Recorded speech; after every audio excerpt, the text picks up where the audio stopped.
നമസ്കാരം. സിദ്ധാർത്ഥനെങ്കിലും നീതി ലഭിക്കുമോ?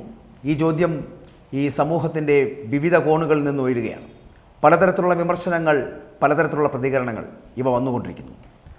സിദ്ധാർത്ഥൻ്റെ മരണവുമായി ബന്ധപ്പെട്ടിട്ട് ആ മരണത്തിലെ ദുരൂഹതകൾ എന്താണ്, എന്തൊക്കെയാണ് സംഭവിച്ചിട്ടുള്ളത്, ഇതിൻ്റെയൊക്കെ യഥാർത്ഥ ചിത്രം എന്താണ്, ഇതൊക്കെ അറിയേണ്ടതുണ്ട്.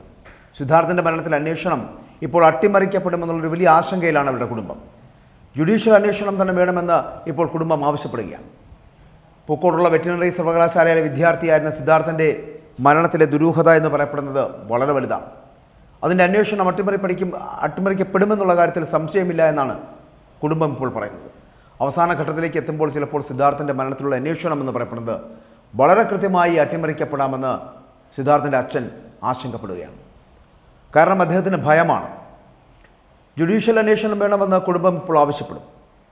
പ്രതികൾ ഓരോ തരത്തിലുള്ള കള്ളങ്ങൾ ഇങ്ങനെ പറഞ്ഞുകൊണ്ടേയിരിക്കുകയാണ്. ആദ്യം സിദ്ധാർത്ഥനെക്കുറിച്ച് പറഞ്ഞത് സിദ്ധാർത്ഥൻ പാർട്ടിക്കാരനാണ്, SFIക്കാരനാണ് എന്നാണ്. പിന്നീട് അദ്ദേഹത്തെ കള്ളക്കേസിൽ കൊടുക്കാനുള്ള ഒരു ശ്രമം നടത്തി. കേസ് അട്ടിമറിക്കുമോ എന്നാണ് ഇപ്പോഴത്തെ ഏറ്റവും വലിയ ആശങ്കയായി സിദ്ധാർത്ഥൻ്റെ അച്ഛൻ കരുതുന്നത്. കാരണം കുറ്റം ചെയ്തവർ ഭാരവാഹികളാണ്, SFIയുടെ ഭാരവാഹികളാണ്. ഇതാണ് സിദ്ധാർത്ഥൻ്റെ അച്ഛനെ കുഴപ്പിക്കുന്ന പ്രശ്നം. വാളയാർ, വണ്ടിപ്പെരിയാർ പോലുള്ള കേസുകൾ, ആ കേസുകൾ പോലെ തന്നെ സിദ്ധാർത്ഥൻ്റെ മരണവുമായി ബന്ധപ്പെട്ട കേസും അട്ടിമറിക്കപ്പെടുമെന്ന് വാളയാർ കേസിലെ തന്നെ മുൻ പബ്ലിക് പ്രോസിക്യൂട്ടറും ആയിട്ടുള്ള ജലജ മാധവൻ അവരും പറയുന്നതാണ്. അവരും ഇത് ചേർത്ത് വെച്ചാൽ അങ്ങനെ തന്നെ പറയാം. കാരണം ഇപ്പോൾ അറസ്റ്റ് ചെയ്യപ്പെട്ടവർക്കെതിരെ ഒരു തെളിവും കോടതിയിൽ എത്തില്ല എന്ന് തന്നെയാണ് അവർ പറയുന്നത്.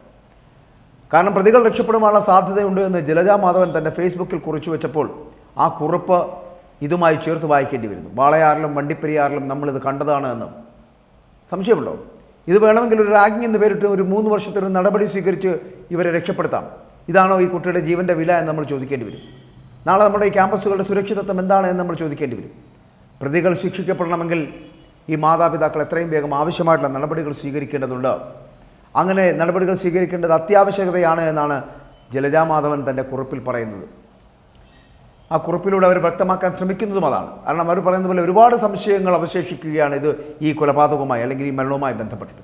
സിദ്ധാർത്ഥൻ്റെ റൂംമേറ്റ്സ് ആരായിരുന്നു എന്ന് നമ്മൾ കണ്ടെത്തേണ്ടതുണ്ട്. കാരണം 3 സ്റ്റുഡൻസ് സാക്ഷ്യം പറഞ്ഞ രീതിയിലാണ് കാര്യങ്ങൾ എങ്കിൽ ആ കുട്ടി മർദ്ദനമേറ്റ അവശനായി 3 ദിവസം ജലപാനം പോലും ഇല്ലാതെ റൂമിൽ കിടന്നപ്പോൾ ഈ റൂംമേറ്റ്സ് തിരിഞ്ഞു നോക്കിയില്ലേ എന്നൊരു ചോദ്യമുണ്ട്. എന്തുകൊണ്ട് തിരിഞ്ഞു നോക്കിയില്ല? അധികൃതരെ വിവരമറിയിച്ചില്ലേ? എന്തുകൊണ്ട് വിവരമറിയിച്ചില്ല? അവരായിരിക്കുമല്ലോ അവസാനമായി സിദ്ധാർത്ഥനെ കണ്ടത്. ഇത് എക്സ്പ്ലെയിൻ ചെയ്യാൻ അവർ ബാധ്യസ്ഥരല്ലേ? യാതൊരു അടിസ്ഥാനവുമില്ലാതെ 18 പേരെ അറസ്റ്റ് ചെയ്ത് കേസ് പെട്ടെന്ന് വൈൻഡപ്പ് ചെയ്യുകയാണ്, അല്ലെങ്കിൽ കേസ് പെട്ടെന്ന് അവസാനിപ്പിക്കുന്നത് അത്ര ശുഭകരമായി തോന്നുന്നില്ല എന്ന് തന്നെ പറയേണ്ടി വരും. ഇത് അട്ടിമറിക്കപ്പെടാനുള്ള സാധ്യത വളരെ വലുതാണ്. ഇപ്പോൾ അറസ്റ്റ് ചെയ്യപ്പെട്ടവർക്കെതിരെ ഒരു തെളിവും കോടതിയിലെത്തില്ല. പ്രതികളൊക്കെ ശിക്ഷിക്കപ്പെടണമെങ്കിൽ സിദ്ധാർത്ഥൻ്റെ മാതാപിതാക്കൾ എത്രയും വേഗം ആവശ്യമായിട്ടുള്ള നടപടികൾ എടുക്കേണ്ടതുണ്ട്. ഈ അറസ്റ്റ് എന്ന് പറയപ്പെടുന്ന തൽക്കാലം നാട്ടുകാരുടെ കണ്ണിൽ പൊടിയിടാനുള്ള ഒരു തന്ത്രം മാത്രമാണ് സർക്കാരിൻ്റെയും. കാരണം വാളയാറും വണ്ടിപ്പെരിയാറും നമ്മളിതൊക്കെ കണ്ടതാണ്. അവിടെ എന്താണ് സംഭവിച്ചതെന്ന് മനസ്സിലാക്കിയതാണ്. ഇത് സംഭവിക്കാൻ പോകുന്നത് റാഗിംഗ് എന്ന് പേരിട്ട് ഒരു 3 വർഷത്തെ ഒരു നടപടി ഈ അറസ്റ്റ് ചെയ്യപ്പെട്ടവർക്കുണ്ടാവും. പക്ഷേ ഇതാണോ ഒരു കുട്ടിയുടെ ജീവൻ്റെ വില? ഇതാണോ നാളത്തെ നമ്മുടെ ക്യാമ്പസുകളുടെ സുരക്ഷിതത്വം എന്താണ് എന്നൊക്കെ നമ്മൾ ഓർമ്മപ്പെടുത്തുകയാണ്. സിദ്ധാർത്ഥൻ്റെ മരണം നമുക്ക് നൽകുന്നത് ഈ പ്രതികൾ രക്ഷപ്പെടുമെന്നുള്ള കാര്യത്തിൽ ആശങ്കയില്ല. അവർ രക്ഷപ്പെടുക തന്നെ ചെയ്യും. കേസ് അട്ടിമറിക്കപ്പെടുക തന്നെ ചെയ്യും. വാളയാർ കേസിലെ അതേ അവസ്ഥ ഇതിനകത്തുണ്ടാകുമെന്ന് അതിൻ്റെ പബ്ലിക് പ്രോസിക്യൂട്ടറായിട്ടുള്ള ജലജ മാധവൻ കൂടി ആശങ്കപ്പെടുന്നു. ഇത്തരത്തിലുള്ള ആശങ്കകൾ ഉണ്ടാകുമ്പോൾ ഒരു കുടുംബത്തിന് എങ്ങനെയാണ് ആശങ്കപ്പെടാതിരിക്കാൻ കഴിയുക? ഇവർക്ക് നൽകേണ്ടത് മറ്റൊന്നുമല്ല. SFI എന്ന് പറയപ്പെടുന്ന പ്രസ്ഥാനവും ആ SFIയുടെ മാതൃസംഘടനയായിട്ടുള്ള CPM-ഉം ആ CPM നയിക്കുന്ന സർക്കാരും ഈ കേരളം ഭരിക്കുമ്പോൾ നീതി ലഭിക്കുമെന്ന് തോന്നുന്നുണ്ടോ? ഒരിക്കലുമില്ല. കാരണം 18 പേരിൽ 12ഓളം പേർ SFIയുടെ പ്രവർത്തകരും ഭാരവാഹികളും അടക്കമുള്ളവരാണ്. അവരെ സംരക്ഷിക്കുവാനുള്ള ബാധ്യത മാതൃസംഘടന ഏറ്റെടുക്കുന്നതോടുകൂടി ഒരു പോലീസിൻ്റെ മുൻപിലും കൃത്യമായ കണക്കുകൾ ഉണ്ടാവില്ല, കേസ് മുന്നോട്ട് പോകുവാനുള്ള സംവിധാനങ്ങൾ ഉണ്ടാവില്ല.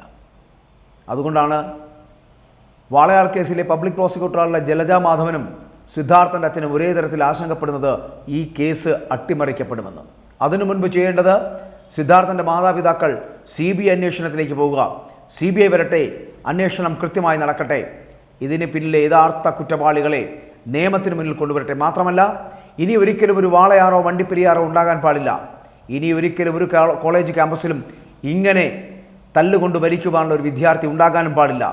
സിദ്ധാർത്ഥൻ അവസാനത്തെ ഇരയാകട്ടെ ഈ കാപാലികരുടേത് എന്ന് പറയുവാൻ കൃത്യമായ ശിക്ഷ, നിയമ നടപടികൾ ഇവയെല്ലാം ഉണ്ടാകേണ്ടതുണ്ട്. അതിന് ഇവിടുത്തെ സർക്കാരിൻ്റെ ഏറാൻ മൂളികളായ പോലീസുകാർ അന്വേഷിച്ചാൽ മതിയാകില്ല എന്നുള്ള കാര്യത്തിൽ സംശയമില്ല. അതുകൊണ്ട് CBI വരണം, സത്യം കണ്ടെത്തണം.